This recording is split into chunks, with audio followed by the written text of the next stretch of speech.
Hello everybody, and thank you for joining us for the penultimate webinar for the day. We are joined again by Robert Moody and Bence Horvath. Doing a presentation on active defence scenarios, a quarterly exercise that promotes security posture and brings awareness for your CTI team. As I say, we're nearly to the end of our day of the CREST Threat Intelligence Professionals conference, and it's been a really enjoyable one with all these presentations, and I'm sure another enjoyable presentation just to be given. And I will hand over to Bence and Robert very shortly, but just before I do, just to go through to those of you that have just joined us newly with regards to the questions, please feel free to ask any questions throughout the presentation. If you don't want to forget them at the end, then please type them into the question pane. If they get answered through, we will be monitoring that, and we can always private message you to just make sure that it's been answered. So please put those questions in there, and obviously towards the end you will get the opportunity to ask those questions. So feel free to put them in the question pane then, and we'll get Robert and Bence to answer those for you. So I will stop talking now and hand over to our presenters. So thank you very much, Robert and Bence. Over to you. Perfect. Thank you very much, and hello everybody. Welcome back to our second presentations. Hope you had the chance to listen to the first one as well. As mentioned, just a brief walkthrough of the agenda, what we're going to cover in the next half hour or so. So a little bit of introduction by Robert and myself. Then we're going to talk about what is active defense, how are you go about planning the mission, collecting intelligence, the steps of analysis and production that you do around these exercises, and in the end, lessons learned. And we have planned in some time for Q&A, so please, as we go through the presentation, ask away. We really would want to hear your questions and opinions, and hope to have a little bit of an engaging debate at the end of this. So channeling our inner 80s, let's begin. Shall we play a game? So for a quick round of introductions, I will let Robert, my co-presenter, introduce himself. Thanks, Bence. My name is Robert Moody. I'm a system engineer manager at the Home Depot. I've been doing this for a while. I've worked as a digital forensics analyst, incident response analyst, and a variety of different fields all over the place. Really excited to be here today with you all. A big thanks to the CREST team for having us on, and I'll turn it back over to Bence.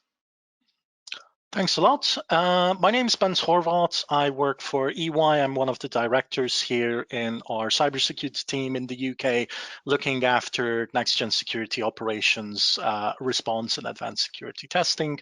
And from my side as well, thank you very much for CREST for organizing this presentation. And giving us the opportunity to give our talk today. So without further ado, what is active defense? So if we really look into the active defense or AD mission, it's primarily an intelligence-led exercise to try and evaluate the organization's ongoing readiness for repelling or resisting cyber attacks by specific threats or threat vectors. Now, in the mission of most cybersecurity teams, of course, we leverage intelligence capabilities to some extent, to some version, but it's also based on the adversaries trying to develop hardening capabilities to resist adversaries and make it harder for them to attack us, as well as detective capabilities that will make it easier or just outright possible for the organization to detect when it's under attack. So some of the AD missions, the specific areas that we cover around this is, of course, the ability to identify and disrupt TTPs. So, general steps of either the MITRE matrix or the kill chain as well. You know, you're trying to catch either at the reconnaissance, lateral movement, C2 impact or exfiltration phases of the attack chain. Second area that we're testing is, of course, the ability to recognize and detect tools, you know, various tools that are in PACE, again, Cobalt Strike, Mimic-Its, Tridex, the list could go on and on here. And of course, the ability to identify and disrupt network host artifacts, block malicious domains, detect IP addresses, and again, block communication to known bad IP addresses, and some of the things, you know, other technical indicators such as hash values and known good things.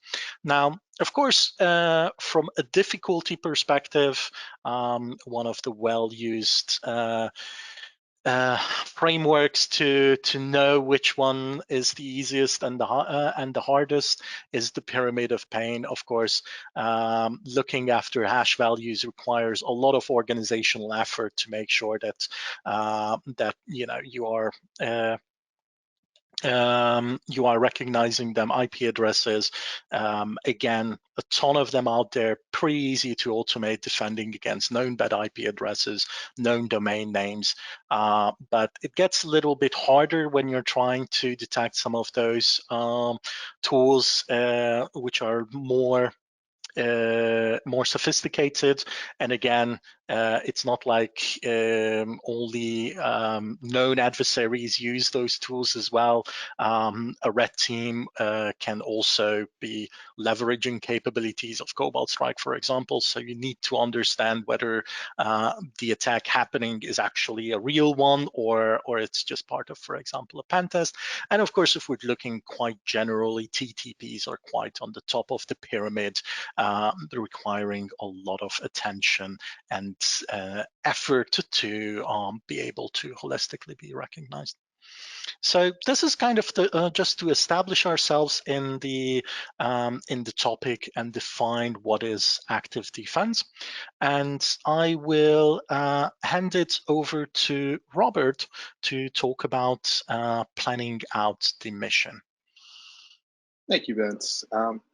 As Bence walked you through the pyramid of pain, I really want to bring the idea to you all that these types of active defense missions really focus on causing as much hurt, discomfort, pain to the cyber adversaries. You try to build out and understand how can you stop the adversary in a way that is not easy for them to change gears. So the other side, the more adversary focused aspect of that pain pyramid, you need to look at it when building out your mission scenario. The example we will be walking through today has to do with Riddle Spider, which is a group who specifically offers ransomware as a service, and the specific strain of ransomware is Avedon. This group frequents Russian-speaking hacker forums. They're an organized crime group. They're motivated by that financial game in the ransomware game. They look to operate in a variety of industries all over the planet, the Americas, Europe, Africa, and they've targeted sectors, everything from academics to professional services, consumer goods, government, healthcare, industry. You pick it. If there's an opportunity to make money, ransomware gangs are likely to target it. So as we started to look into Riddle Spider, Avedon, we started to see some unique aspects of the way in which they attack. So their attack chain is different than other ransomware groups. For instance, they use a malicious attachment, specifically beginning with IMG, 6 random numbers, .jpeg, .javascript, .zip. So this is something that is unique to them in their social engineering attacks through phishing. This is something very good for us as defenders to know, so that we can then leverage that and stopping that from proliferating through our environment through some simple hardening exercises. We also make sure when building out your mission plan, you put a business context to your active defense mission. So when you have your non-technical stakeholders reviewing what you're doing, you're able to leverage information such as the revenue this group creates. So they've, in 2020, caveat, they've been active in 2021, they had approximately received in ransom 7.1709 Bitcoin, which comes out to a little over $128,000 US. So this group is kind of an up-and-comer. They're still looking to make their big profit. They're not quite at the level of the Maze ransomware cartel, where they can just go retire on some beach in probably Southeastern Europe. But let's dig into how we can test Riddle Spider and some of the TTPs that they use. And those TTPs that you want to test in an active defense mission need to be unique to the actor, so that you are building new capabilities in your defense mechanisms. So Riddle Spider uses SMB share enumeration. They have a specialized user access control bypass. They disable UAC. They enable UAC through link connections. They have anti-recovery techniques as well as process termination. And that'll be the scope of how we proceed in building out our mission and the specific actions for the variety of stakeholders you want to integrate in the active defense mission plan. Anything you'd like to add, Bence? No, other than I do love cyber criminals just going all out on Bitcoin, because once you realize which wallets you have to look at, you can just absolutely track every single transaction, every single value all through the chain. So fun time for our colleagues in law enforcement. But staying on the mission, pun intended, going forward and diving a little bit into how it goes into planning out the mission, as Robert has mentioned previously, one of the really important early steps in putting together and planning the mission is, of course, getting the mission statement, probably from non-technical executives. Why do we want to even go through the pain of doing this, let alone go through the pain of doing this every quarter or so?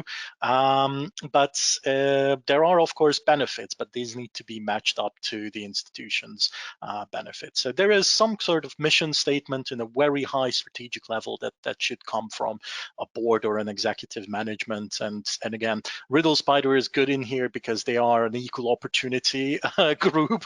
They have attacked everything and anything in sight, so they can be applied to a myriad of industries as well as organizations. So once we got a mission statement, then within the institution or the organization, you try to convene an exercise management team, which will act as the central kind of body running through and organizing and running the exercises. This can have and will have input from, of course, the threat intelligence team. What's a likely attacker? What is our likely exposure to this?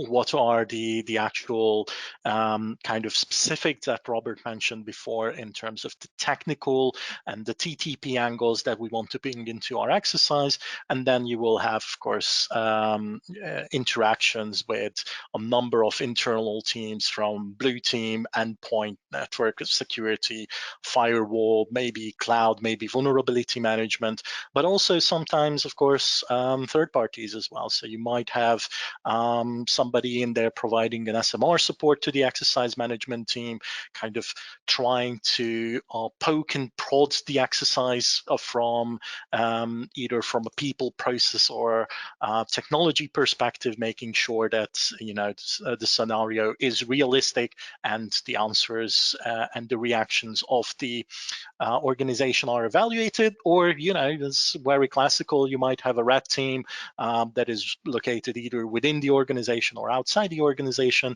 that might be acting as kind of that perceived adversary and using the same TTPs as mentioned. So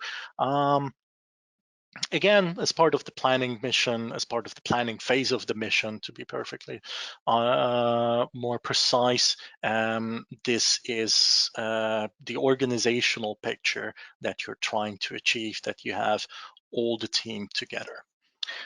And once you have the team together, you start collecting the intelligence. So we start with the threat intelligence team.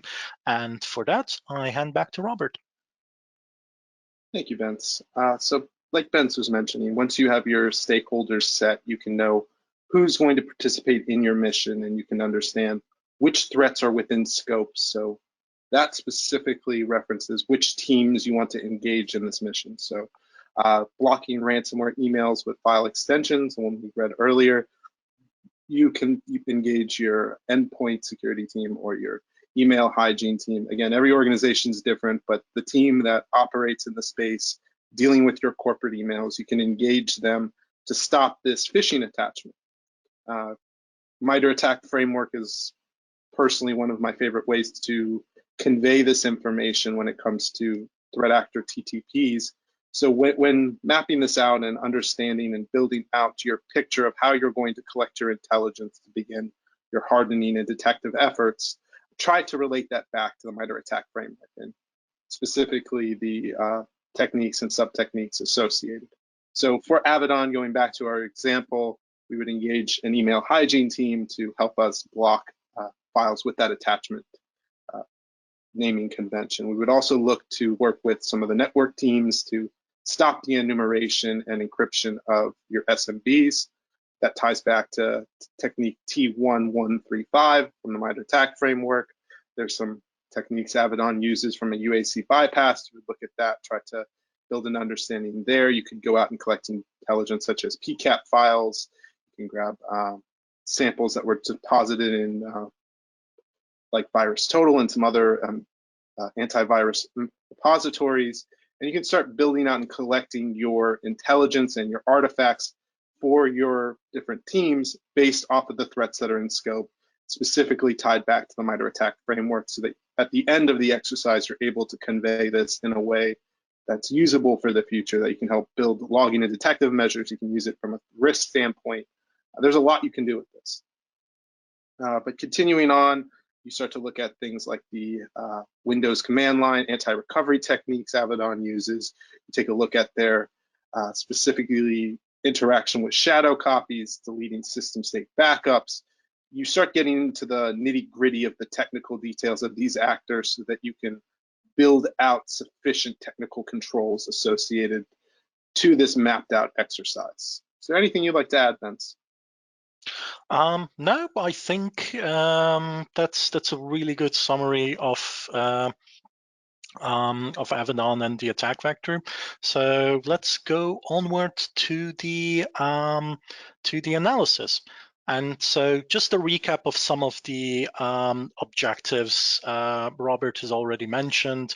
Again, this is given the example we've picked here, email hygiene rules, endpoint detection sensors, some of the R&D signals that you can develop against the UAC, the bypass disablement and network link connection.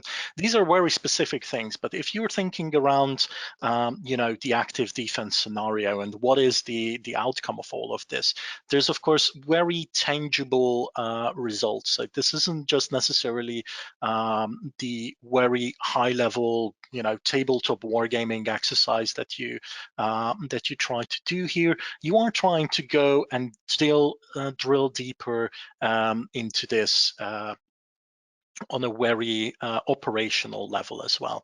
And I think, Robert, you've got a lot of experience, trying to gain some of these advantages and then applying them, continuously after these exercises. Absolutely, Bence. And the best call out that I could give to the audience today would be to work with the subject matter experts in the different departments you're engaging. Trust their experience, trust their understanding of the technology within your ecosystem, and really work with them to identify the best defensive mechanisms that are specific to your organization. It's critical to make the active defense mission, and then specifically the hardening and detective efforts, specific to your organization, to your technology stack, to the tools you have in place, because that's what you're trying to make more robust, is your organization specifically their ability to respond to threats, in this case, Abaddon. Exactly, and of course, when you are in the exercise itself, there are a number of ways how you can plan this, how you can do this. You can convey this as a forum, of course, with all of the joint parties being represented in one team. You can do something like a purple team scenario, but really the objectives for the hunt team that you would have as part of an organization's blue team can also be really nicely established. Again, staying with our example for Abaddon, you can really provide objectives for the blue team to go and look for IOCs. The EDR teams can look for command line activity, monitoring what goes on related to backup files, displacements on the whole systems. Again, signals rules can be put in place, which are should be firing throughout the exercise, but again, you can keep them on going forward to keep yourself protected against this vector. And of course, bringing it all together, the blue team should be aware of the anti-recovery commands that are developed into the EDR rules. So at the end of such an exercise, and again, you might ask, why do you want to do this on a quarterly basis? Why not do this ongoing, or why not do a big exercise on an annual level? Experience that we have does show that these highly technical exercises, if you want to run them continuously, they just require a lot of organizational effort to do it.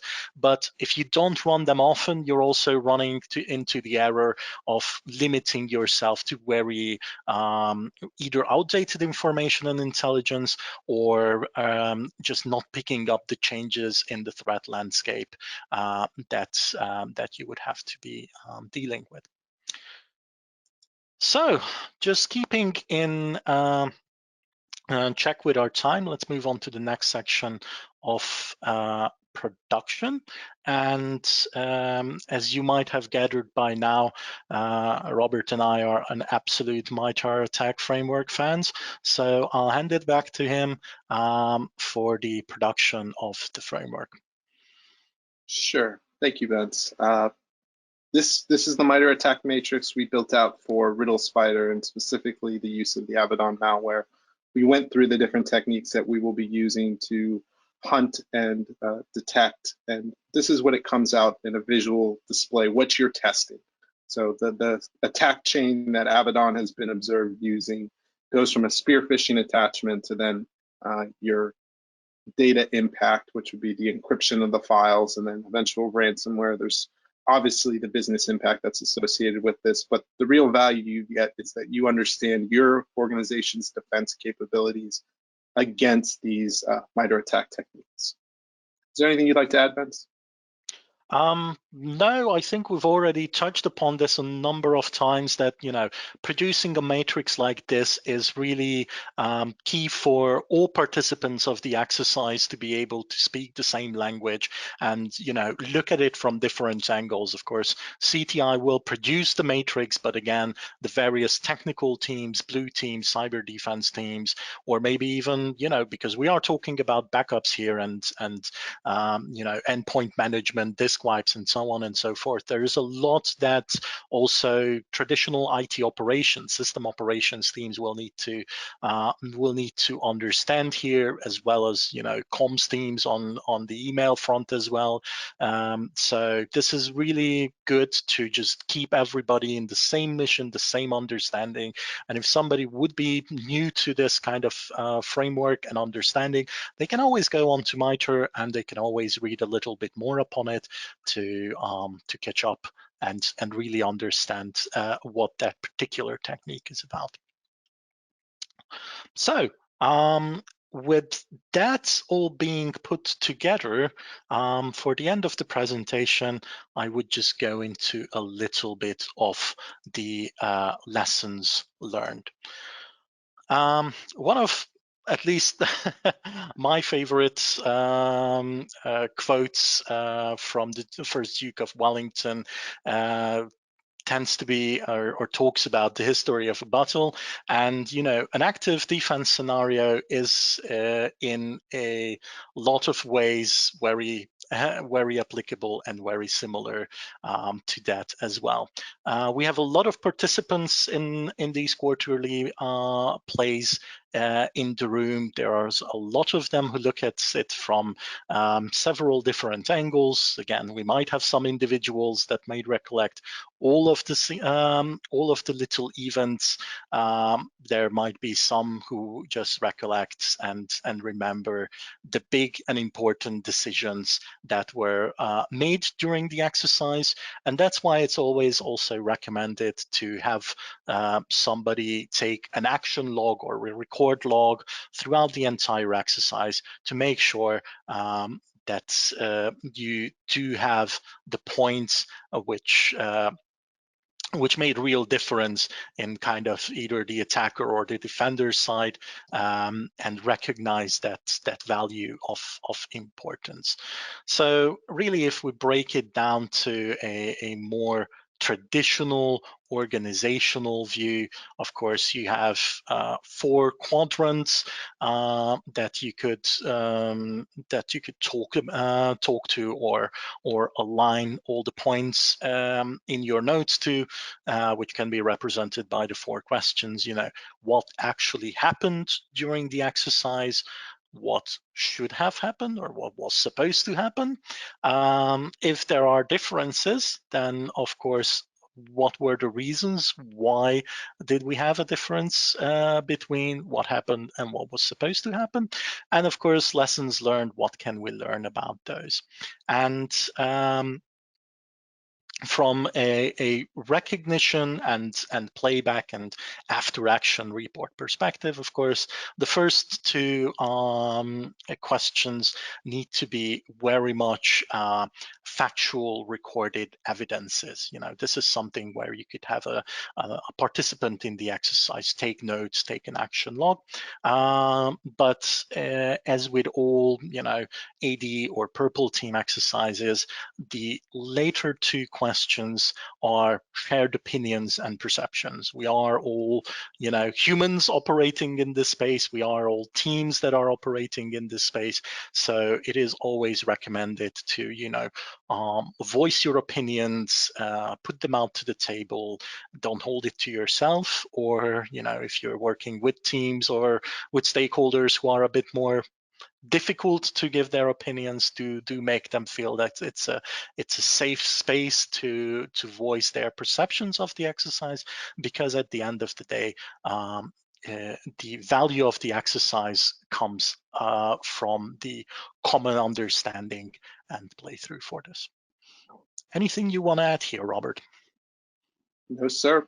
Very well put. It's really about making sure everyone has their voice heard at the end.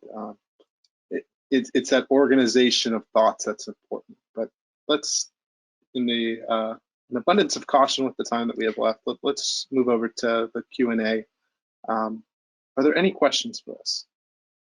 Unfortunately, I think you must have covered everything, because we've got a very quiet audience out there. Now, you have got the opportunity to ask any questions, and we've got a couple of minutes. So if you have, then please type them into the question pane now, because you have Bence and Robert here. One of the questions again has been asked, will the recording be shared? And just to let everybody know that yes, it will be after the presentations today. So that will be on the CREST YouTube channel. And we have been asked about your slides, whether you can share your slides at all.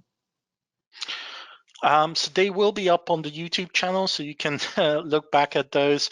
If you want to, you can reach out to us as well directly via LinkedIn, and we would be happy to get in touch with you and send you a copy directly. Excellent, lovely. So we've just had a question come in. So how does the approach you've outlined differ from a purple teaming exercise as part of an intelligence-led security testing engagement, for instance, Tiber?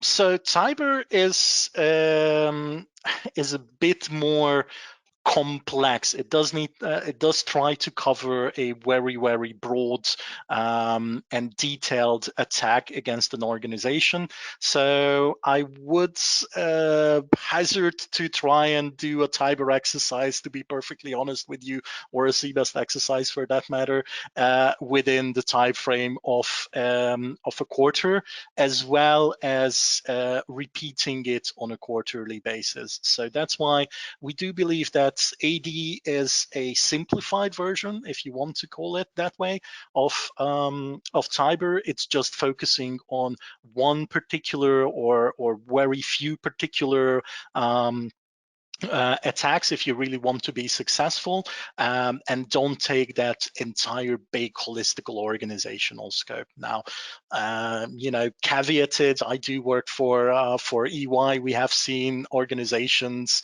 that do a quarterly kind of technical play like as AD, as well as an annual big intelligence-led attack such as Tiber or CBEST, but it has been recognized by that particular organization as well as their management team and their CISO that there is value in it, but it does require a lot of organizational effort, strategy, time, and money, really, in this space.